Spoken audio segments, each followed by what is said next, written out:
शांति।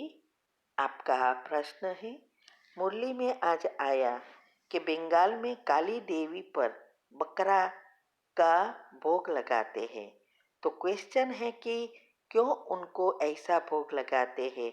देवी देवताओं को तो ऐसा नहीं लगाना चाहिए क्योंकि वो खाते तो है नहीं। तो इस ज्ञान के अनुसार इसमें क्या रहस्य है? बाकी देवियों को ऐसा भोग नहीं लगाते हैं, फिर काली देवी को क्यों लगाते हैं? उत्तर है, देखो, ये जो भी भक्ति मार्ग में बातें बताई है वो सब अभी हम जानते हैं कि वो संगम युग के पुरुषार्थ पर की हुई प्रैक्टिकल स्वरूप में जो भी चीजें हम लाए हैं उनकी ही यादगार अलग अलग रीति से बताई है। तो ये जो नवदुर्गा है, माना नवरात्रि हम मनाते हैं, वो सब शक्तियाँ हमारी आत्मा की जो शक्ति है उसकी ही यादगार है। और इसीलिए कहते हैं वो शिव शक्ति। जिस आत्माओं ने शिव से शक्ति लेकर दुनिया को प्रैक्टिकल रूप में परिवर्तन करने के लिए प्रदान की और सभी आत्माओं को मुक्ति दिलाई, उसकी ही यादगार है। तो ये 8 शक्ति में से जो सामना करने की शक्ति है वो है कालिका माता। अर्थात जब हम भगवान के बच्चे बनते हैं और पुरुषार्थ करते हैं तो हमारे जीवन में बहुत सारी परिस्थितियां आती है जहां ये शक्तियों का यूज करना होता है। संकल्प से ये बात शुरू होती है, पहला कि पॉजिटिव बनाने के लिए नेगेटिव को खत्म करना है, संस्कारों को, पुराने जो भी आदतों को भी खत्म करना है। तो इसके लिए जीवन में जो भी परिस्थितियां आती है उसमें भी हमें शक्तियों का यूज करके परिवर्तन करना होता है और हर एक शक्ति एक दूसरे से जुड़ी है। अगर हमें नहीं पता होता कि सामना कहाँ करना है और सहन कहाँ करना है तो हम कभी कभी गलत कर्म कर देते हैं। जैसे हम परिवार में रहते हैं तो परिस्थितियों का सामना करना है, लेकिन हमें चेक करना है कि कहीं हम सहन की जगह सामना कर तो नहीं रहे हैं। तो सामना किसका करना है? किसी भी आत्माओं के संस्कार के वश हमारे साथ परिस्थितियां आती है और वो जो संस्कार है उसमें लेट गो कर देना, वो सहन करना है, वहां सामना नहीं करना है। लेकिन इसके जगह अगर कोई हमें अब्यूज करता है, मारता है, गाली देता है, इतना तरह के दुख देता है, उसको हमें सहन नहीं करना है, उसका हमें सामना करना है। इसीलिए मैं हमेशा कहती हूँ कि अम्बा माँ बनना भी सीखो और कालका भी बनना सीखो, दोनों साथ चाहिए। परख शक्ति और समाने की शक्ति भी चाहिए और सामना करने की शक्ति भी चाहिए, सब कुछ चाहिए। लेकिन हमें पता चलना चाहिए कि कहाँ क्या करना है। तो एब्यूज करेंगे कोई और हम चुप रहेंगे तो और ही पाप कर्म बनाते जाएंगे, क्योंकि मन में दुख होगा ना। फिर हम कह देते क्या करें, परिवार में रहते हैं ना तो सहन तो करना ही पड़ता है। ये सहन नहीं है, सहन सिर्फ संस्कारों में करना है। जहां हमारा ईगो टकराता है वहां हमें देह अभिमान को छोड़ना है।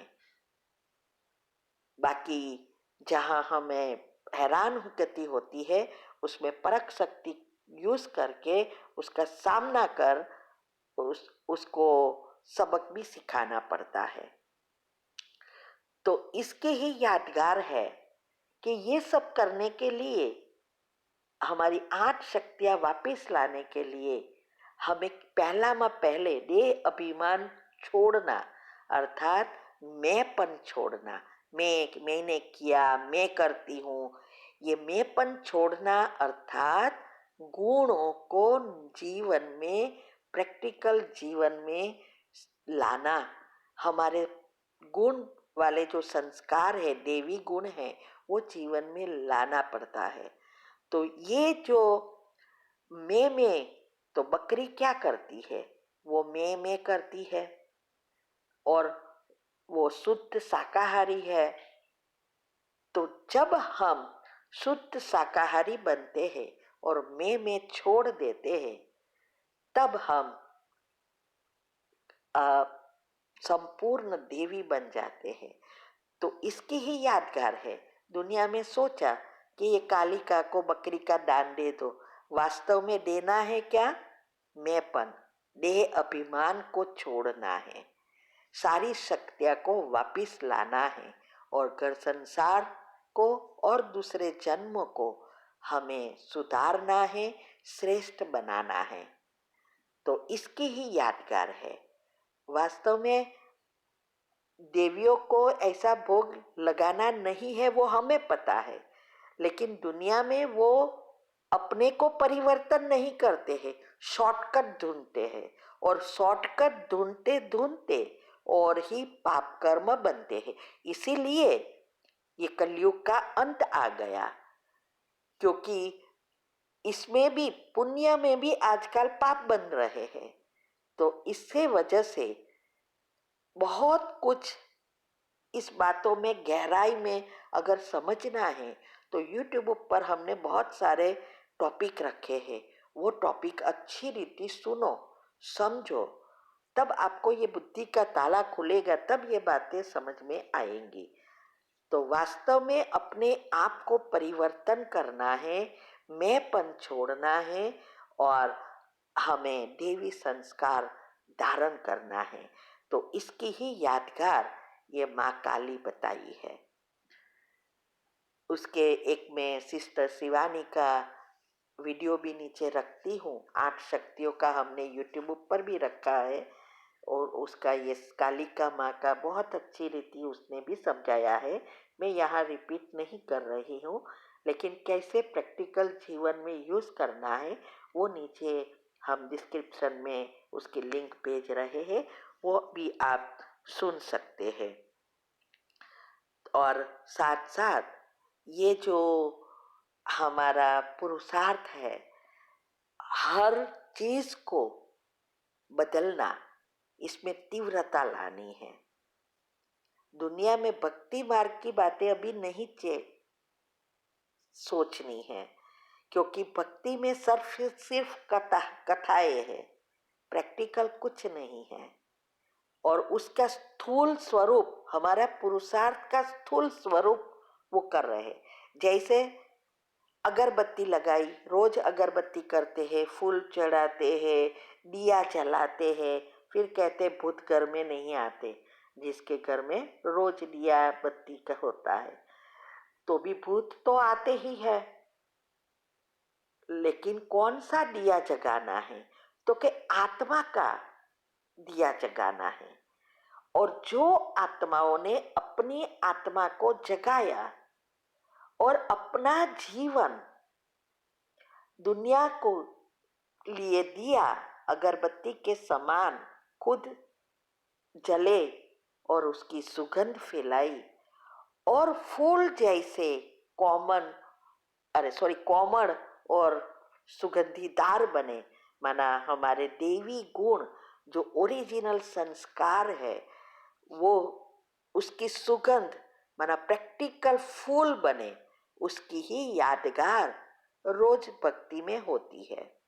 फिर भी दुख दर्द नहीं जाता, क्योंकि जब तक हम अपने मन को परिवर्तन नहीं करते, तब तक हमारी जो भावना है पॉजिटिव वो नहीं बनती और भावना ही परमात्मा के पास पहुंचती है। उसके पास शरीर तो है नहीं, वो आंखों से देखता तो नहीं है, फिर कैसे वो फल देता है? भावना से।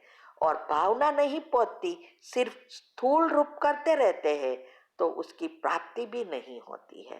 पहले की भक्ति अलग थी, काम हो जाता था, आजकल नहीं हो रहा है। उसका कारण ही यह है कि मन की भावनाएं शुद्ध नहीं होती और पहुंचती नहीं है, जिससे हमें उसका फल अच्छा मिले। तो ये बातों को अच्छी रीति समझना है। ठीक है। ओम शांति।